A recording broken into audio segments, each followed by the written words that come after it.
ফলে মিডিয়া এবং ফ্যাসিজমের সম্পর্ক আসলে বিগত সময়গুলো কি ছিল এবং মিডিয়ার ভিতরে যে ফ্যাসিজম প্রবেশ করেছে সেখান থেকে মিডিয়াকে আমরা কিভাবে বের করতে পারবো সে বিষয়ে আসলে আমাদের স্পষ্ট রূপরেখা প্রয়োজন। এবং আমরা এখনো আসলে যদি সেই সুযোগকে একটা মানদণ্ড ধরি তারপরে আমরা অনেক নিচের দিকেই আসলে আছি। আমরা যখন গণমাধ্যমের কথা বলি এখানে অনেক ধরনের সমালোচনা আলোচনা রয়েছে, এই সরকারের সময় আলোচনা রয়েছে। যেহেতু আমি তথ্য সম্প্রচার মন্ত্রণালয়ের উপদেষ্টা ছিলাম, অনেকগুলো সমালোচনা আমার উপর আসলে বর্তায়।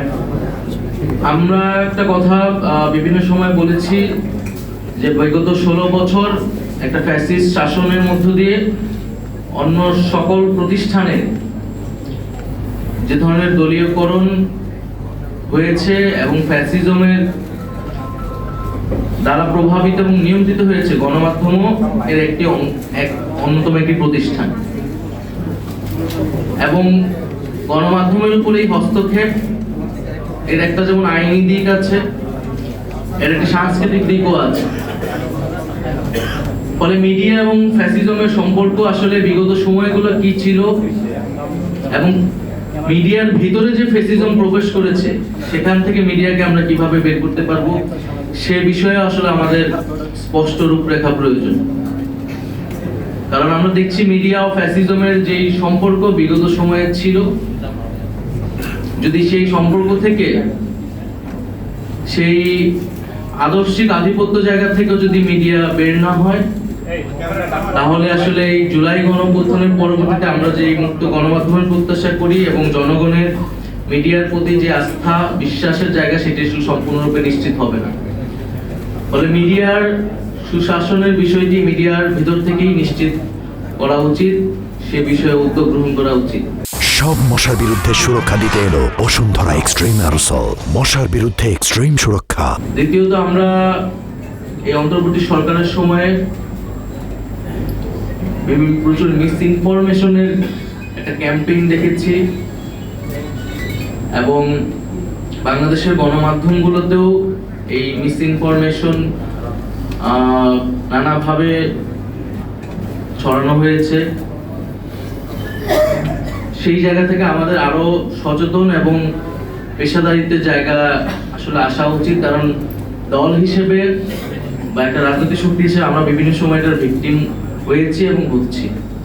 আমাদের বিভিন্ন সময় বিভিন্ন কথা ভুলভাবে স্থাপন করা হচ্ছে এবং একটা মিডিয়া কর্তৃক একটা রাজনৈতিক মেরুকরণের চেষ্টার জন্য বিভিন্ন সময় আমাদের বক্তব্য কোর্টকে ভিন্নভাবে উপস্থাপন করা হচ্ছে। তো সেই জায়গা থেকে আমরা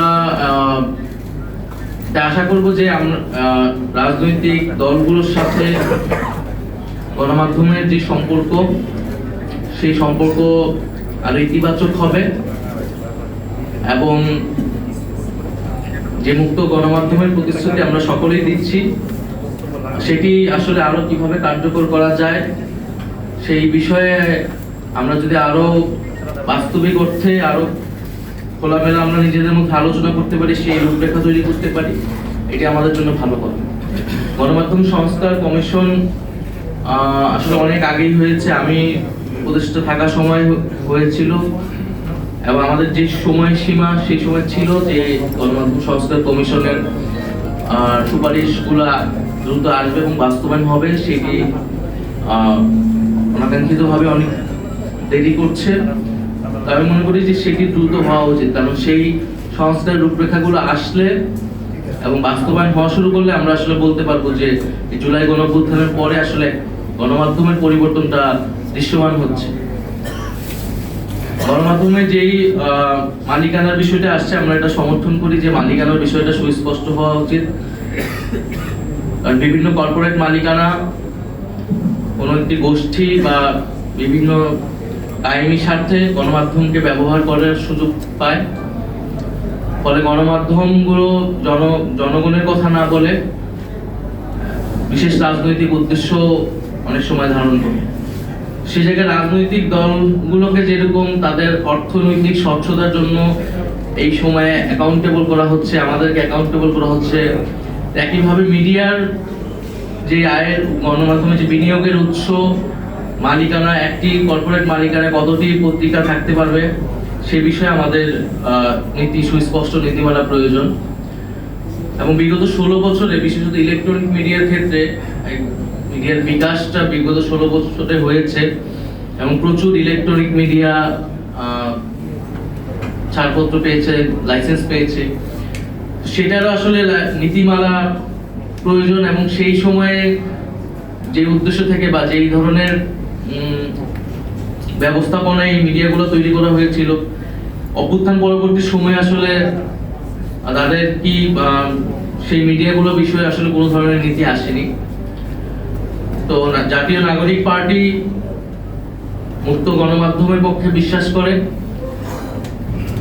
এবং আমরা বিশ্বাস করি যে গণতন্ত্র চর্চার জন্য, মানুষের মত প্রকাশের স্বাধীনতার জন্য মুক্ত গণমাধ্যম একটি অতি গুরুত্বপূর্ণ মানদণ্ড। ফলে আমাদের এই আন্দোলনেও কিন্তু মত প্রকাশের যে অধিকার, সেই অধিকার হরণ থেকেই এই আন্দোলনের যাত্রা শুরু। ফলে জুলাই গণ অভ্যুত্থানের সেই আকাঙ্ক্ষাকে ধরেই আমরা বলতে চাই যে ভবিষ্যৎ বাংলাদেশে আমরা গণমাধ্যমে যে ধরনের দলীয়করণ দেখি, গণমাধ্যমের উপরে সরকারি হস্তক্ষেপ দেখি, গণমাধ্যমের উপর নানা ধরনের সামাজিক চাপ দেখি, সেগুলা থেকে বের হয়ে সত্যিকার অর্থে গণমাধ্যম কাজ করতে পারবে এবং সাংবাদিকরা তাদের নিরাপত্তা এবং পেশাদারিত্ব বজায় রেখে মানুষের পক্ষে সেই কাজগুলো করতে পারবে।